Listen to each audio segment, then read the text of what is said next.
सिद्दीक़ अकबर रज़ी अल्लाह तआला अन्हु से पूछा गया, आपकी सबसे ज्यादा दिली 3 ख्वाहिशें क्या हैं? चले मैं एक सवाल आपसे भी कर लेता हूं जो यहां मौजूद है कि अगर आपसे कोई पूछे द मोस्ट फेवरेट डिजायर्स, अपनी ख्वाहिशात सोचे कि अगर 3 ख्वाहिशात कोई कहे कि सबसे आपकी जिंदगी की सबसे अहम ख्वाहिशात क्या है, तो चेक करना सिद्दीक़ अकबर रज़ी अल्लाह तआला अन्हु की 3 ख्वाहिशें देखो। आप कहते हैं मेरी 3 जिंदगी की सबसे बड़ी ख्वाहिश है। कहते हैं पहली है अन-नज़्रु इलैक, दूसरी है वल जुलूसु बैन यदैक, और तीसरी है व इन्फाक़ु माली अलैक। हाय हाय हाय, क्या मोती जैसे अल्फाज है। माना बाद में बताऊंगा, खाली अरबी सुनते हैं तो लुत्फ आने लग गया। आशिक़ अकबर की बातें हैं ना। कहते मेरी 3 ख्वाहिशें हैं, बस अपने आका को देखता रहो। अन-नज़्रु इलैक व इन्फाक़ु माली अलैक, मैं नबी पाक पर अपना माल खर्च करता रहूं। वल जुलूसु बैन यदैक, मैं बस नबी पाक के कदमों में हाजिर रहूं, मैं इधर ही बैठा रहूं। अब देखो आशिक़ अकबर की ख्वाहिशात थी ना, अल्लाह ने ये तीनों कैसे पूरी की हैं। पहली ख्वाहिश व नज़्रु इलैक, बस आका को देखता रहा।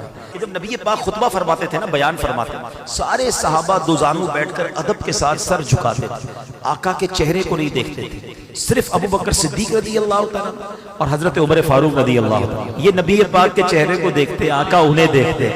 वो नबी पाक को देखकर मुस्कुराते, आका उन्हें देखकर मुस्कुराते। तो अब पहली ख्वाहिश अन-नज़्रु इलैक, हाय हाय कैसे पूरी हुई।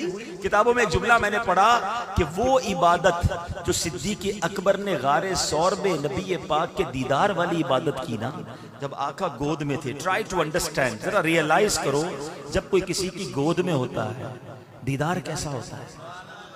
आंखें कैसी देखी होंगी, अबरू कैसे देखे होंगे, दाढ़ी कैसी देखी होगी, प्यारे आका के मुबारक कान कैसे देखे होंगे, और कितना जी भर के देखा होगा। उलमा कहते हैं जिस वक्त सिद्दीक़ अकबर नबी पाक का उस वक्त जो दीदार कर रहे थे, कायनात में वो इबादत कोई और नहीं कर रहा, सिर्फ सिद्दीक़ अकबर को ये मुकाम हासिल था कि इस तरह नबी पाक का दीदार नसीब हुआ। अल्लाह ने पहली ख्वाहिश ऐसे पूरी की। दूसरी ख्वाहिश व इन्फाक़ु माली अलैक, हुजूर आप पर माल खर्च करता रहूं, बस मेरी ये ख्वाहिश है। आपने एक बार नहीं, 1 से ज़ायद बार नबी पाक की बारगाह में अपना सारा माल पेश किया। पहले एक और बात बताऊं कि प्यारे आका अलैहिस्सलातु वस्सलाम, हदीसों में लिखा कि सिद्दीक़ अकबर रज़ी अल्लाह तआला अन्हु का माल यूं इस्तेमाल फरमाते थे जैसे अपना माल इस्तेमाल फरमाता है। इतनी क्लोजनेस थी कि पूछा नहीं जाता था। नबी पाक सिद्दीक़ अकबर के माल को इस्तेमाल फरमाते, और वो हदीस अल्लाह अकबर आप फरमाते जिसका मजमून है, जितने लोगों ने मुझ पर एहसान किया मैंने सबका एहसान चुका दिया, मगर अबू बकर ने जो मुझ पर एहसान किया है, क़यामत के दिन उसका बदला मैं रब से लेके उसे लौटाऊंगा। अल्लाह अकबर, किस किस शान को बयान किया जाए। अल्लाह के हबीब की दुआएं किस तरह उन्होंने ली। अरे बिलाल हबशी से कौन मोहब्बत नहीं करता, हमारे आशिकों के इमाम हैं, मुअज्जिन रसूल हैं, उन्हें छुड़ा कर कौन लाया। उमैया जो था इतना जुल्म करता था, अबू बकर सिद्दीक करीब से गुजरे, देखा बिलाल को मार रहे हैं, तपती रेत पर लिटाते हैं। आपने उसके मालिक से कहा क्यों तंग करते हो, ये मुसलमान हो गया है क्यों मारते हो। कहा अबू बकर तुम्हें बड़ा शौक है, खरीद लो इसे। आपने बताओ कितने पैसे लोगे, वो थोड़े पैसे बताता। आपने कहा ओके, वो और पैसे बढ़ाता।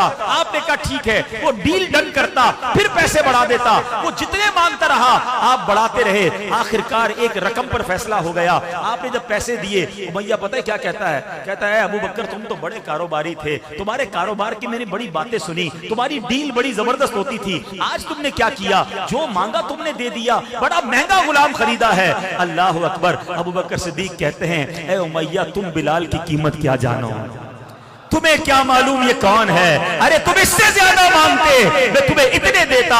जब खरीद कर लाते हैं नबी पाक के पास, हजरत बिलाल को आजाद करके लाते हैं, प्यारे आका की बारगाह में पेश करते हैं, हुजूर बिलाल आया है, आपका सच्चा गुलाम आया है, हुजूर आज आजाद होकर आया है। अल्लाह के नबी क्या कहते हैं, अबू बकर थोड़े मेरे पैसे भी मिला लो, बिलाल को आजाद करने में जो तुमने रकम खर्च की है मेरा माल भी उसमें शामिल कर लो।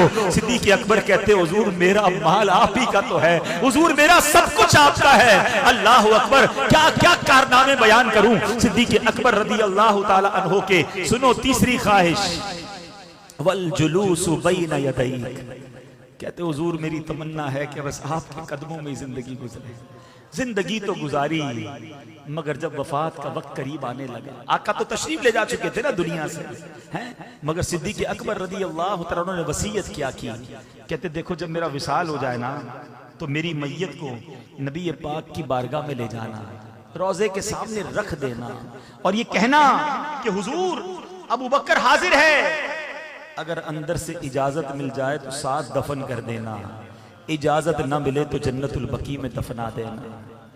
यहाँ एक बड़ी बारीक सी बात है, अकीदे की बात कर दूं, ये तो वसीयत सिद्दीक़ अकबर ने की किताबों में लिखा, सहाबा ने क्यों अमल किया? क्योंकि सहाबा जानते थे कि हुजूर मजार में हयात हैं। सारे सहाबा का इस वसीयत पे अमल करना कि हुजूर सुनते भी हैं, जानते भी हैं, देखते भी हैं, तू जिंदा है वल्लाह, तू जिंदा है वल्लाह, मेरे चश्मे आलम से छुप जाने वाले ए आशिको तुम्हें मुबारक हो, यही सहाबा का अकीदा है। सिद्दीक़ अकबर का भी यही अकीदा है, वरना वसीयत क्यों करते? कहते मजार पे ले जाना, अर्ज करना हुजूर आपका यार हाजिर है, अबू बकर हाजिर है, इजाजत दे तो अंदर दे जाना, वरना बकी में दफना देना। सहाबा ने इस वसीयत पर अमल किया।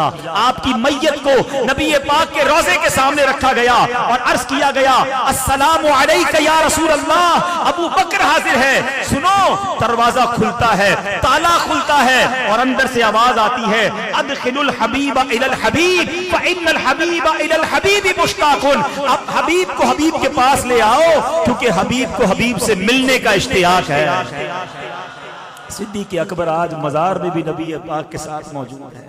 वल जुलूस बैन यदैक, अरे आज भी आका के पास हैं, आज भी रोज़ा अनवर के अंदर हैं। आशिक अकबर ने 3 तमन्नाएं बताई थी, अल्लाह ने वो तीनों कैसी पूरी की। दुनिया में करोड़ों लोग जब भी रोज़ा रसूल पर जाते हैं, अस्सलातु वस्सलामु अलैका या रसूल अल्लाह अर्ज करते हैं और फिर सिद्दीक़ अकबर को भी सलाम करते हैं, उमर फारूक रज़ी अल्लाह तआला अन्हु को भी सलाम करते हैं। क्या मुकद्दर पाया है।